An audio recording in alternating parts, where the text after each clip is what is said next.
Aujourd'hui, nous allons examiner une affaire du début du XXe siècle. Installez-vous confortablement pendant que nous partons pour l'Angleterre. En 1908, Liverpool était une ville portuaire animée. Au cœur du commerce maritime britannique, ses docks étaient parmi les plus fréquentés, accueillant marchandises, passagers et immigrants du monde entier. La ville comptait une importante population irlandaise en raison de décennies d'immigration, et ses quartiers reflétaient cette diversité par leur caractère et leur atmosphère unique. Cependant, la vie des habitants de la classe ouvrière était difficile. Les immeubles surpeuplés, la mauvaise hygiène et l'accès limité aux soins de santé étaient courants. Malgré ces difficultés, les liens communautaires étaient forts et les pubs locaux, les églises et les marchés servaient de centre de la vie sociale. Liverpool prospérait industriellement grâce à la construction navale, le textile et la fabrication. Bien que l'éducation soit plus accessible et l'alphabétisation de la classe ouvrière encouragée, le travail des enfants restait répandu. Les avancées technologiques de l'époque édouardienne, comme l'introduction des tramways électriques, transformèrent la vie quotidienne et facilitèrent les déplacements pour beaucoup. De fortes inégalités persistaient, les plus aisés vivaient en banlieue dans de grandes maisons, tandis que les pauvres peinaient dans des logements exigus du centre-ville. Marguerite Kirby, affectueusement appelée Madge par sa famille et ses amis, vivait au 55, rue Romanley, dans une petite maison mitoyenne modeste, typique des quartiers ouvriers qui se sont développés pendant le boom industriel de Liverpool. La maison, comme beaucoup d'autres dans la rue, était une construction en briques rouges avec des fenêtres étroites et un design simple et fonctionnel, construite pour accueillir la population croissante d'ouvriers et d'artisans qui avaient afflué vers la ville à la recherche de travail. Madge partageait la maison avec son père, David Kirby, un plombier travailleur, ainsi qu'avec ses frères et sœurs, au cœur d'une communauté où les voisins échangeaient souvent des salutations amicales en vaquant à leurs occupations quotidiennes. La vie de la famille avait été marquée par les difficultés, car la mère de Madge était tragiquement décédée en décembre 1907, laissant un vide dans le petit foyer. La perte avait assombri la maison, et Madge, du haut de ses 7 ans, avait gagné en maturité en aidant ses jeunes frères et sœurs. La rue devant leur maison était animée par les bruits de la vie, charrettes résonnant sur les pavés, enfants jouant et ouvriers allant et venant. Malgré les difficultés, un sentiment de solidarité régnait rue Romilly, où les Kirby et beaucoup d'autres travaillaient dur pour joindre les deux bouts dans un monde en mutation. L'après-midi du 6 janvier 1908, Madge est allée à l'école, puis rentrée chez elle à jouer dehors. Près de la rue Farnham, dans le quartier Kensington, vers 16h30, un homme s'est approché d'elle alors qu'elle était avec son jeune frère et son amie Annie McGovern. L'homme leur a offert des bonbons et a promis de les emmener en acheter d'autres. Tandis qu'Annie a refusé d'y aller, Madge, qui était innocente et confiante, a accepté sans hésiter de le suivre, laissant son amie et son frère derrière elle. Elle leur a dit qu'elle reviendrait bientôt avec des bonbons qu'ils pourraient tous partager. Mais au fil du temps, Madge n'est pas revenue. Annie et le frère de Madge ont attendu, mais à la tombée de la nuit, Annie a raccompagné le petit garçon chez lui, au 55 rue Romilly tout près. Elle a dit au père de Madge que Madge était partie avec un inconnu et n'était pas revenue. Monsieur Kirby, qui pleurait encore la perte de sa femme décédée 3 semaines plus tôt, a été choqué et a immédiatement contacté la police. La disparition de la fillette de 7 ans s'est vite répandue et des témoins ont partagé des informations. Les habitants du quartier et d'ailleurs, ayant appris ce qui était arrivé à la petite fille partie avec un inconnu, ont offert ce qu'ils pouvaient et ont déclaré qu'ils aideraient aux recherches. Avec la police, des membres du public ont cherché Madge, espérant qu'ils pourraient trouver l'enfant errant seul dans les rues, ne sachant pas comment rentrer chez elle.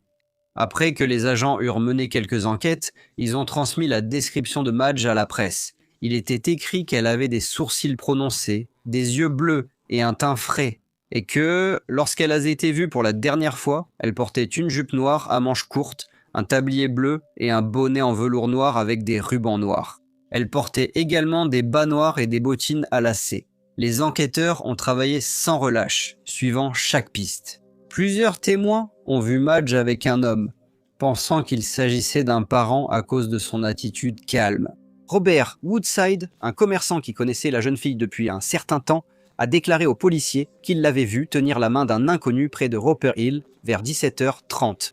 Il a dit qu'il avait crié son nom, mais lorsque cela s'est produit, l'homme l'a immédiatement prise dans ses bras et M. Woodside a remarqué qu'elle s'est mise à pleurer.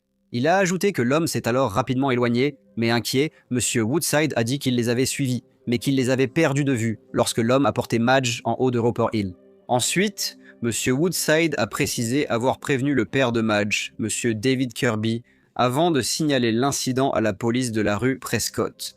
Jane Hughes, employée d'une boutique de cacao sur Brownlow Hill, a dit aux agents qu'à 18h30, elle avait servi Madge et un inconnu qui avait commandé thé, pain beurré et gâteau. Elle a dit que Madge pleurait, et pendant ce temps, l'homme essuyait calmement ses larmes, apparemment indifférent à la détresse de l'enfant. Jane a également décrit comment il semblait complètement indifférent à la situation, malgré la détresse évidente de la jeune fille. Jane a ajouté que ce contraste entre le calme de l'homme et la peur de la fillette l'avait mise mal à l'aise. Mais elle n'a pas demandé à l'homme pourquoi l'enfant semblait si inconsolable. Un garçon de course a aussi déclaré à la police avoir vu Madge avec un homme étrange près de Roper Hill dans la soirée. La police, aidée de chiens pisteurs, n'a trouvé aucune autre piste ni trace de Madge malgré des recherches approfondies. Cela laissa tant les autorités que le public avec un sentiment croissant de malaise et d'incertitude quant à l'endroit où se trouvait la petite fille. Le chef de la police, connu pour son profond engagement envers le bien-être des enfants, ordonna à ses agents de ne ménager aucun effort pour résoudre le mystère de la disparition de la fillette. Il exprima l'espoir que toute personne disposant d'informations ou ayant aperçu l'enfant se manifesterait pour aider la police dans sa mission de la réunir avec son père dévasté. Au départ, on craignait que la fillette ait été emmenée dans un endroit isolé. Cependant, une fouille minutieuse des maisons inoccupées n'a donné aucune trace d'elle. Une autre possibilité explorée par les enquêteurs était qu'elle ait pu être recueillie par un foyer catholique ou un couvent. Mais lorsque la police a visité ces établissements, il n'y avait aucune trace de Madge. En plus des efforts locaux, la police a également contacté les autorités en Amérique, où la famille de Madge avait des proches. Malheureusement, leurs recherches n'ont donné aucun résultat. Le père de la fillette avait dû s'occuper de ses autres jeunes enfants et était submergé de chagrin par la disparition de sa fille de 7 ans. L'inspecteur détective Moore et le sergent détective Hall se sont investis sans relâche dans l'affaire, déterminés à élucider la vérité et ramener la fillette disparue. Ils ont beaucoup voyagé, visitant de nombreuses villes et cités, suivant chaque piste potentielle, aussi minime ou improbable qu'elle puisse paraître.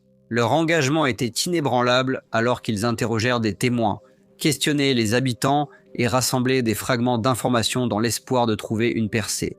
Malgré leurs efforts acharnés et les innombrables heures consacrées à l'enquête, chaque indice menait finalement à une impasse. L'absence de progrès entretenait l'incertitude et augmentait la frustration et le désespoir des enquêteurs et de la famille de la jeune fille. Certains ont supposé que l'affaire serait liée au meurtre non élucidé d'Elizabeth Pierce, 10 ans, disparue le 28 octobre 1905 après avoir été envoyée faire des courses par sa mère.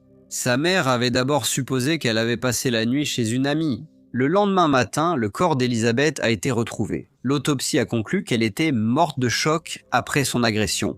Bien que les recherches pour Madge Kirby aient continué avec le temps, l'intensité de l'enquête a diminué et la chasse autrefois urgente aux réponses a laissé place au rythme lent de la vie quotidienne. Bien que personne n'ait vraiment oublié Madge, la jeune fille disparue qui avait conquis le cœur de la communauté était évoquée de moins en moins souvent. Et la vague de spéculation et d'inquiétude commença à s'estomper. Les gens reprirent le cours de leur vie, retrouvant une certaine normalité. Le matin du 15 août 1908, un homme nommé Thomas Moody, qui travaillait comme sculpteur sur bois, fit une découverte qui allait relancer l'affaire tragique de la jeune fille disparue. Alors qu'il marchait sur Great Newton Street, près de Brownlow Hill, il remarqua un sac abandonné près de marches devant une propriété. La curiosité le poussa à enquêter, et en ouvrant le sac, il fut horrifié. Découvrant les restes décomposés d'un enfant, la police fut immédiatement contactée et des agents arrivèrent pour sécuriser les lieux. Il semblait que l'enfant était décédé depuis plusieurs mois, ce qui soulevait des questions troublantes sur l'endroit où les restes avaient été cachés pendant cette période. Le sac et son contenu macabre furent conduits à la morgue de la rue Princesse pour examen approfondi. L'état de décomposition empêchait l'identification visuelle, mais les vêtements de l'enfant, identiques à ceux portés par Madge le jour de sa disparition, ont été un indice crucial. des preuves quasi certaines sur l'identité des restes. Le père de Madge, David Kirby, fut appelé pour confirmer cette découverte douloureuse. Face à la confirmation de ses pires craintes, il sombra dans un profond chagrin. La police conclut vite que le corps avait sans doute été caché des mois dans une maison abandonnée en cours de démolition. Mais le moment de sa découverte soulevait des questions troublantes. Qui l'avait caché? Et pourquoi avait-il choisi de révéler son sort tragique maintenant? Les journaux voulaient vivement rapporter l'histoire et s'interroger sur la raison pour laquelle les policiers, après avoir fouillé autant de maisons inoccupées, n'avaient pas trouvé le sac plus tôt. Les autorités ont ignoré ces critiques et ont lancé une enquête déterminée. Elles ont passé au crible les indices fragmentés à la recherche de réponses. L'affaire s'est concentrée sur l'identification de la personne qui avait déplacé le corps de la cave de la maison abandonnée jusque dans la rue.